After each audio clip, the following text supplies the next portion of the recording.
At precisely 547 in the morning, I stood frozen in my dark kitchen, gripping a half-filled coffee mug and staring at my security monitor as the footage played out. There she was again, barefoot in a pink velour tracksuit with the words Karma Queen glittering across the back of her hoodie, creeping into my yard like a sweet-toothed raccoon. She didn't hesitate.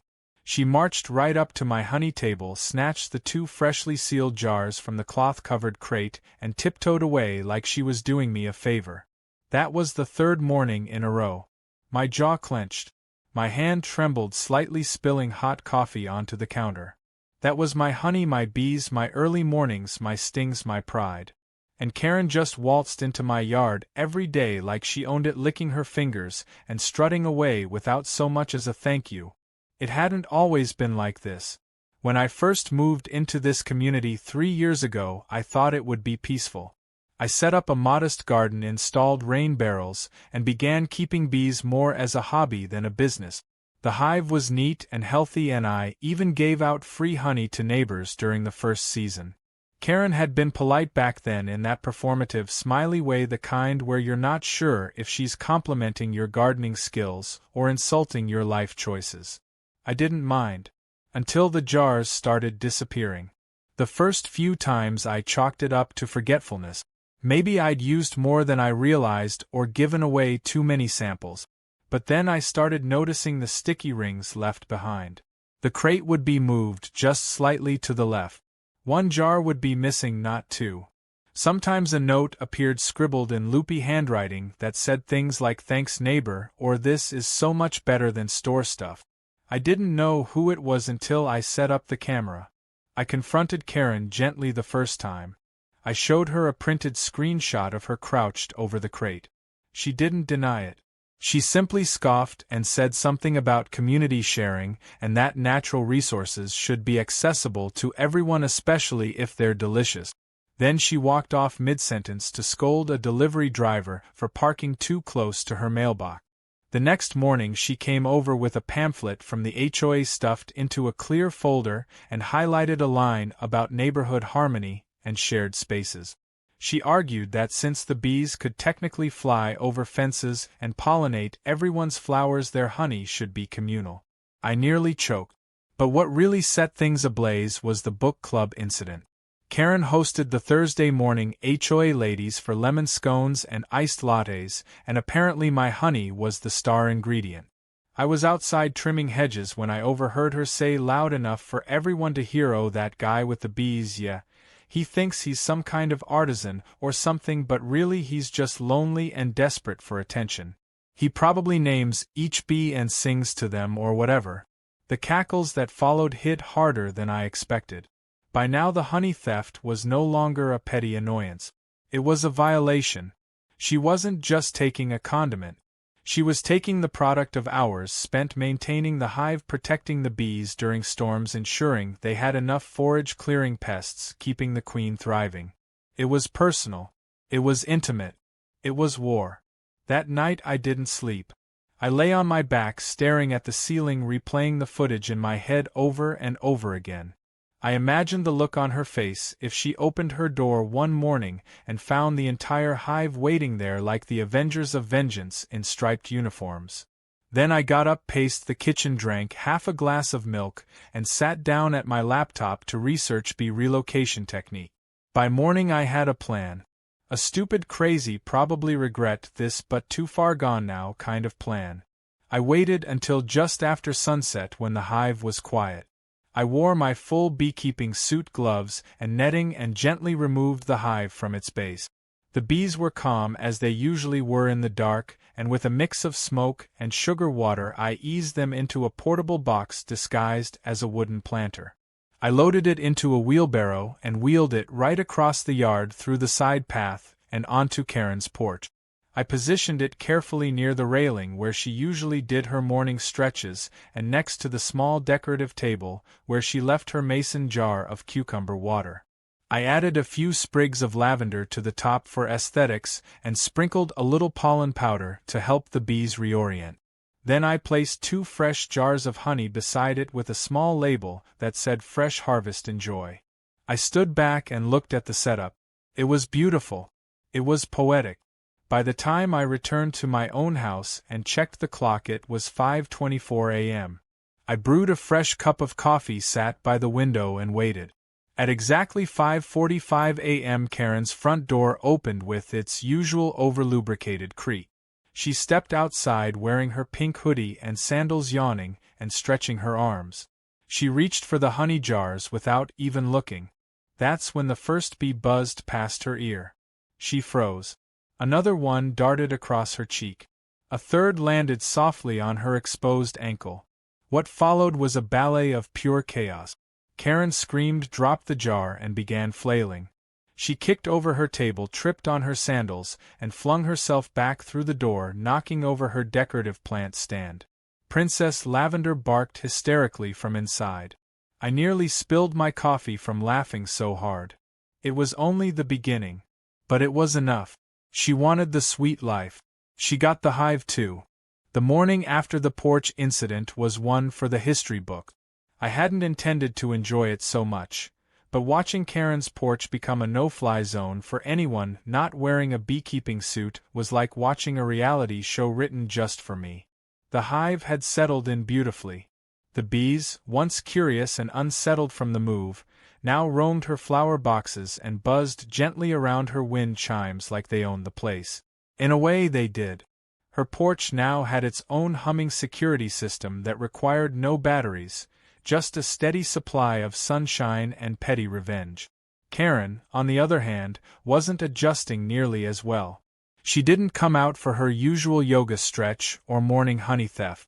I half expected her to call animal control by mid-afternoon, but instead, her curtains twitched violently every few minutes as if she were staring out with a pair of binoculars, waiting for the bees to clear out. They didn't. They were having a feast on her porch planters, clearly enjoying the new nectar variety she unknowingly provided. The irony was delicious. She had once told the HOA that my bees were a threat to her garden, yet now her garden had become the hive's private buffet. By noon, I received my first official visit. 2 HOA members, both trying to look important while wearing matching navy blue polos with the community crest embroidered on the chest, knocked on my door.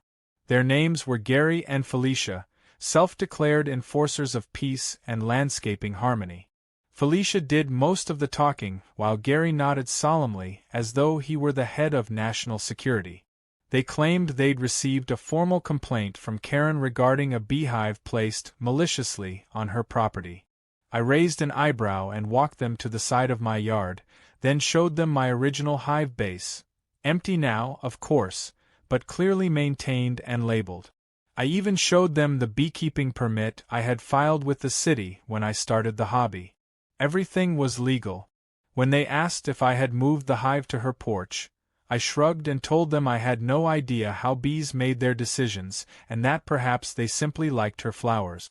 Gary scratched his head and muttered something about swarms having a mind of their own. Felicia narrowed her eyes but said nothing. The next day brought more entertainment. A delivery driver approached Karen's house with a package and made it halfway up the porch before 3 bees intercepted him. He yelped and backed down the steps, tossing the package onto the welcome mat like a grenade. Karen opened the door just wide enough to grab it, then slammed it shut and disappeared again. I couldn't help but grin. It was amazing how quickly the woman who had invaded my yard for free honey suddenly found her own porch too hazardous to approach. If poetic justice had a flavor, it would be wildflower honey with a hint of lavender and Karen's tears. But things didn't stay quiet for long. That evening, my nephew came over to borrow a jar for his social media recipe video. I told him the story, every delicious detail, and his eyes lit up. Without warning, he grabbed the security footage from the porch bee attack and edited it into a short clip with dramatic music and subtitles that read things like "Entitled Neighbor vs. Bee Brigade" and "When you steal honey, the hive strikes back." He uploaded it to TikTok and Reddit before I could protest. By the time I went to bed, the video had over 50,000 views. By morning, it had crossed 1 million. Comments poured in from every corner of the internet. Some people demanded a movie adaptation. Others wanted to buy honey labeled from Karen's Porch Bees. A meme was born featuring Karen mid-scream with the caption, "You get what you bee for." I didn't know whether to laugh or panic. But deep down, I knew this wave of support could only help me if things got messy. Of course, Karen didn't find it funny. Not one bit. That afternoon, she stomped across my yard red-faced, swatting the air as if bees were following her even inside her imagination.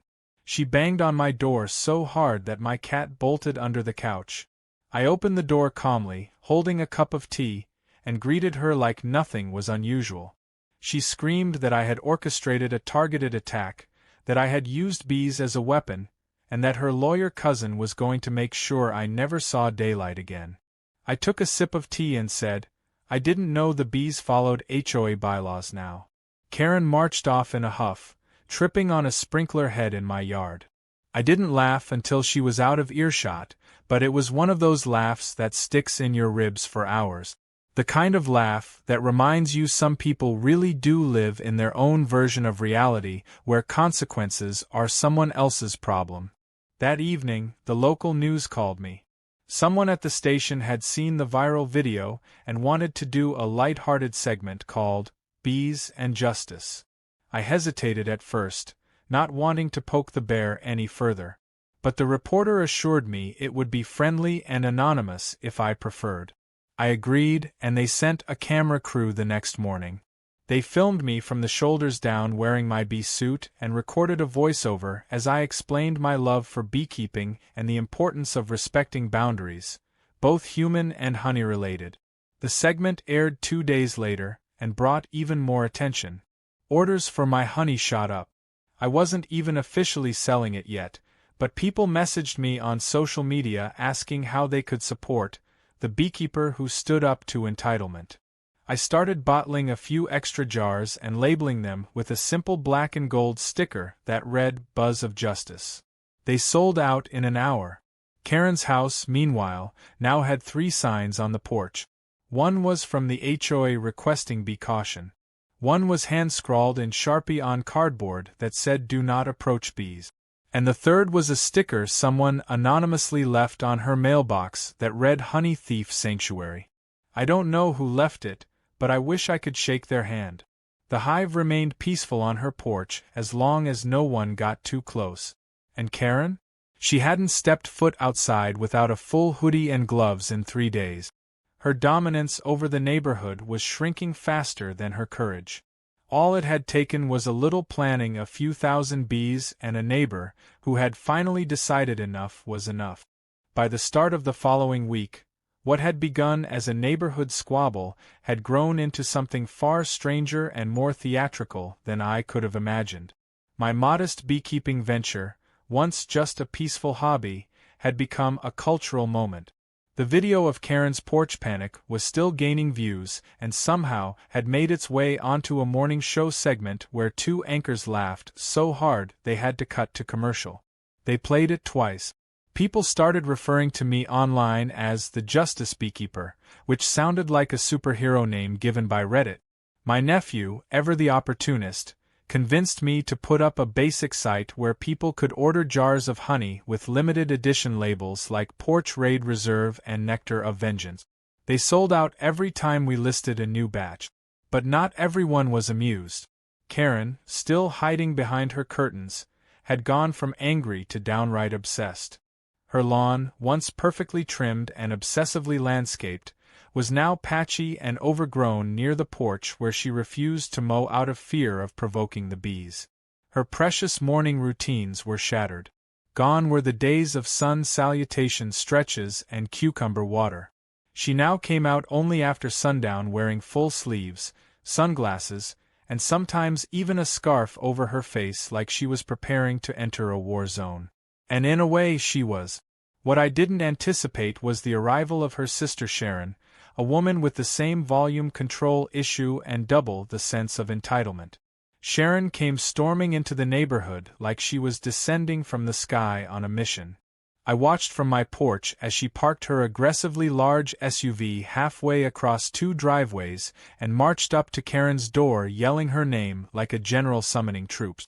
Within minutes, both of them were pacing back and forth on the porch while waving at the bees and shouting loud enough for the entire block to hear. Sharon pointed directly at my house more than once. I just waved back. The bees didn't seem bothered by the commotion, but I could tell something was about to escalate. The next day, Sharon knocked on my door with a stack of papers in her hand. She didn't even say hello. She launched straight into a monologue about rights and public safety and airborne hazard. She claimed she was a paralegal and that what I was doing constituted aggressive biological harassment. I asked her if she was seriously accusing bees of premeditated crime. That didn't go over well. She pointed at my hive permits and told me they were clearly fraudulent because no sane city would allow someone to weaponize bugs. I calmly invited her to contact animal control or city officials. She did. Twice. And both times they confirmed I was within my rights and fully permitted. By the time the second call ended, Sharon was red-faced and fuming on Karen's porch while the bees did their usual buzzing. By now the neighborhood was fully divided into two camps. One group, which I mentally labeled as Team B, consisted of supportive neighbors who dropped by with smiles and empty jars hoping to get a refill. Some even brought cookies and lemonade as thank yous. The other camp, Team Chaos, included Karen, Sharon, and a few HOA loyalists who were either too nosy or too bitter to admit this was all the result of Karen's theft and entitlement. Gary from the HOA came back twice with the same polo shirt and a new frown. He urged me to relocate the hive, claiming it was now a neighborhood distraction. I politely declined and reminded him that the bees had legally chosen their new home. When Felicia showed up the next day and handed me an envelope with an HOA directive about unintentional disturbances, I handed her a jar of honey labeled for neighborhood peace and asked her if she wanted a sample. She took it. She never came back. But then Karen upped the ante in a way I didn't expect. I had left my house around noon one day to pick up new frames for my original hive when my security system pinged me. I checked my phone and watched in disbelief as Karen, wrapped in layers of clothing like a beekeeper who had never watched a single bee tutorial in her life, crept into my backyard. She wasn't subtle. She knocked over my watering can, stepped on 2 flower beds, and made her way toward my backup hive, which I had left temporarily in the shade near my compost bin. For reasons I still don't understand, she kicked the base of the hive. What happened next was chaos. The bees erupted in a defensive cloud like a silent explosion. Karen screamed and flailed, running straight into my tomato plants before falling into a patch of mulch. She scrambled to her feet and sprinted through the gate, yelling things I couldn't understand. The video was clear, brutal, and absolutely damning. I rushed home, found her still wheezing outside her own house, and called an ambulance. Not out of kindness, but because the last thing I needed was a lawsuit claiming I ignored a medical emergency. The paramedics arrived quickly, treated her for a few stings, and confirmed nothing serious had happened. She refused transport and instead collapsed dramatically on her own porch, moaning like she had survived a shark attack.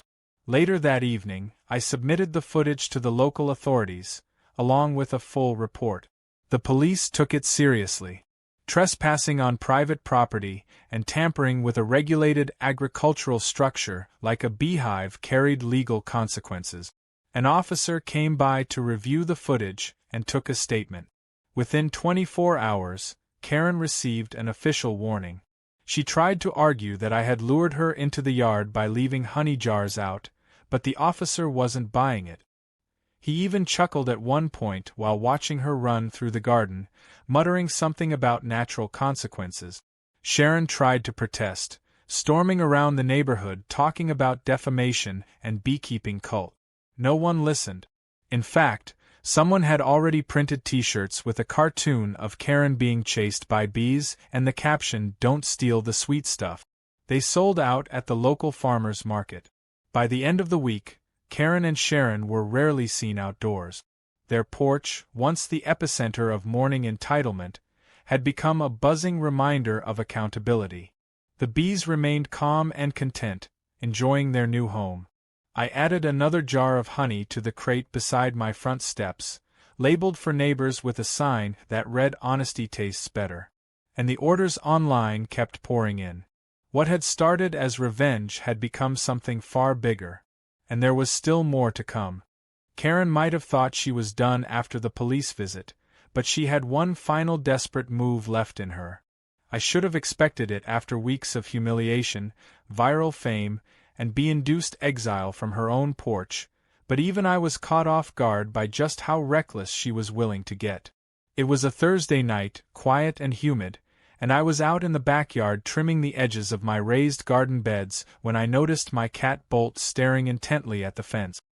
He rarely showed interest in anything that wasn't moving or edible, so I followed his gaze, and that's when I heard it, a faint rustle of movement and a soft metallic clink. I turned off the trimmer, squinting through the dusk. A shadow moved near my shed. Someone was out there. I didn't call out. I didn't want to scare whoever it was into running. Instead, I slowly crept around the side of the house and came up from the other direction, my phone camera recording in one hand and my other gripping the handle of the shovel I'd been using earlier. And there she was, Karen, in full long sleeves and gloves, wearing a mosquito net over her head like it was some sort of makeshift armor. She had a flashlight taped to her head, and was attempting to lift the lid off one of my backup hives with a garden hoe. She was grumbling something under her breath, something about making them go away for good, about reclaiming her mornings, and about how she refused to live under the rule of insects. I didn't say a word. I let the camera roll as she pried the lid and jostled the frame inside. It was only a matter of seconds before the hive responded. The bees poured out with a fury I hadn't seen in weeks. Karen shrieked and stumbled backward, knocking over a pot of basil before bolting toward the fence. She ran straight into a wooden post, bounced off it like a cartoon character, and kept going, leaving one of her shoes behind in the chaos. I waited a few moments, then went to calm the hive down with a smoke canister and gentle voice. After the bees settled, I reviewed the footage. It was perfect, her entire blunder captured in crisp detail, including the moment she tripped and screamed that she was allergic, even though she had told the HOA 2 months ago she wasn't. The next morning, I walked the footage over to the police station myself. This time it wasn't just a warning. The officer on duty reviewed it twice, shook his head, and said she'd crossed into criminal trespassing and agricultural sabotage. They took the matter seriously. Within 24 hours, Karen was served a summons. Her face when the officer knocked on her door was priceless. I happened to be watering the front garden and caught the entire moment from behind my sunflowers. She tried to argue, then turned red, then slammed the door. The officer just shrugged and walked off, clearly used to dealing with drama. Sharon, of course, wasn't far behind. She showed up an hour later, yelling from the sidewalk about how this was all a misunderstanding and how Karen was trying to rescue the bees, not hurt them. She even claimed Karen had taken up beekeeping as a spiritual journey. Nobody believed it, least of all the neighbors who had now begun recording the drama for their own entertainment. One even offered to upload Karen's greatest hits as a compilation video with background commentary. Another neighbor walked over and handed me a mug that said hive-minded. I thanked him and added it to my growing collection of bee-themed gifts that had begun arriving from online fans. The court date came quickly. Karen looked like she hadn't slept in days. She wore a wide-brimmed hat and sunglasses indoors, which didn't help her case at all. The footage spoke louder than any argument she could make. The judge, a soft-spoken woman with no patience for nonsense, watched the video in silence, then asked Karen if she had anything to say. Karen rambled about emotional damage, unfair provocation, and spiritual instability caused by living under surveillance from stinging creatures. The judge blinked twice, then ruled in my favor. Karen was ordered to complete 40 hours of community service and pay for the damage done to my property and hive equipment. She was also slapped with a formal trespassing warning, which meant that any future step onto my property would lead to arrest. Sharon stormed out of the courtroom before the gavel even came down, muttering about lawsuits and slander, but no one followed her. Karen, meanwhile, trudged behind her like a deflated balloon, barely lifting her feet. The best part came 2 weeks later when I was walking to the local farmer's market and saw Karen, wearing the community service vest and holding a trash bag, pulling weeds and picking up litter in the community garden. She was assigned to the same spot where local kids often visited for environmental education programs. One of those programs, as it happened, had invited me to speak about pollinators and responsible neighborhood cohabitation. So there I was, standing 10 feet away from Karen, explaining the importance of bees to a group of enthusiastic third graders while Karen crouched behind a rose bush, yanking weeds and trying not to make eye contact. The teacher leading the group nudged me and whispered that some kids recognized me from the bee video. They called me Bee Guy with the voice of a superhero. I smiled and nodded. Karen, red-faced and sweating, didn't say a word. After that public humiliation, Karen went almost completely quiet. Her porch still hosted the hive, which I decided to leave permanently since the bees had completely adapted to the space. I upgraded their structure with a sleek wooden enclosure and added a small educational plaque nearby with fun bee facts. Tourists occasionally stopped by, took pictures, and left polite notes thanking me for preserving the neighborhood's tiny guardians. Someone even planted extra lavender near the porch to keep the bees extra happy. Karen no longer made HOA complaints. Sharon left town a few days after the garden service incident and hadn't returned since. The neighborhood, meanwhile, became more connected than ever. People talked more, supported my honey sales, and even began requesting advice for small hives of their own. I never imagined revenge would lead to something so unexpectedly wholesome. But the real cherry on top came in the form of a letter. A handwritten note slid under my door one quiet morning. It was from Karen. She didn't ask for forgiveness. She didn't make excuses. She simply admitted that she had been wrong, that she let her ego cloud her judgment, and that watching herself online over and over again had made her realize how far she'd strayed from who she used to be. Enclosed with the letter was a small check to cover the rest of the hive repairs and a note that read, "I hope the bees forgive me too." I sat down, read it twice, then looked out the window at her porch.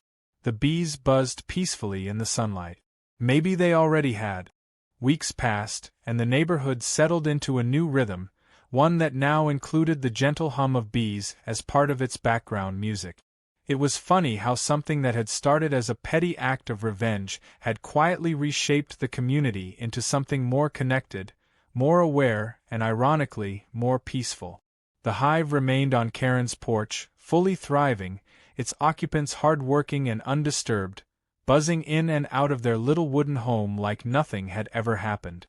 Children stopped on their way to school to point at the bees, parents would snap photos from a respectful distance, and the occasional passerby would pause to admire the educational plaque I'd installed next to the hive enclosure.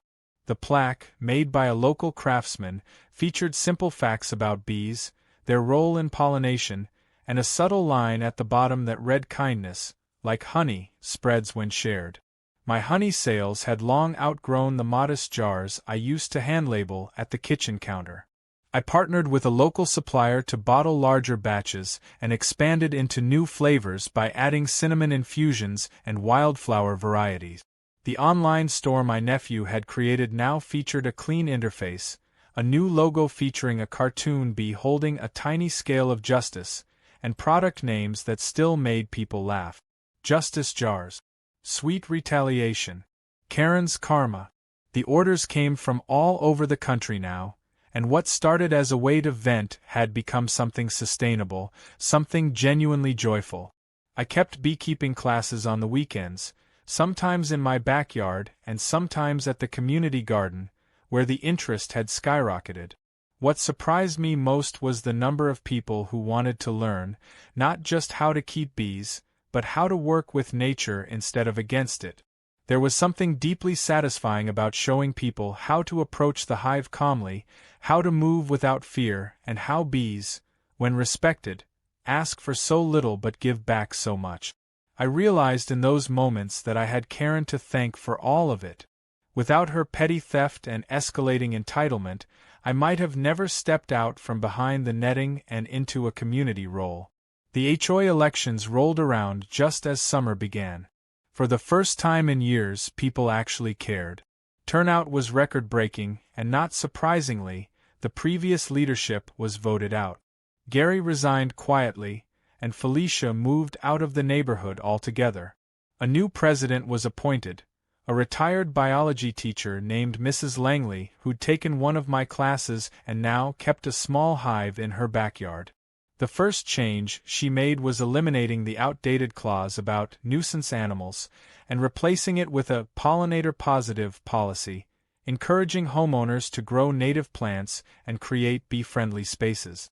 She even hosted a garden party to celebrate the policy's launch, complete with honey-sweetened lemonade, wildflower seed giveaways, and a speech that included the line, "Thanks to a certain neighbor's flying friends, we've all grown a little sweeter." The strangest part of it all was how Karen transformed, not instantly and not publicly, but gradually and almost invisibly. She didn't speak at HOA meetings or attend the garden events, but I would occasionally see her through the window, watching. She no longer avoided the porch. In fact, I once spotted her sitting on a bench near the hive with a book in her hand, the bees flitting around her calmly. She didn't move. She didn't swat at them. She just sat there, quiet, still. I never interrupted her. I figured she was finding her own version of peace. One afternoon I came home to find a brown paper bag on my porch. Inside was a jar of honey. Not mine, but clearly homemade, a little darker in color, with a handwritten label that read Porch Batch No. 1. There was no note, no signature, just the jar. I held it in my hands for a long time, smiling at the silent message. It was her way of saying she understood. That she had learned. Maybe that she had forgiven me, or herself, or both. I placed the jar on my kitchen shelf and decided I'd never open it. Some things are better preserved as symbols than consumed.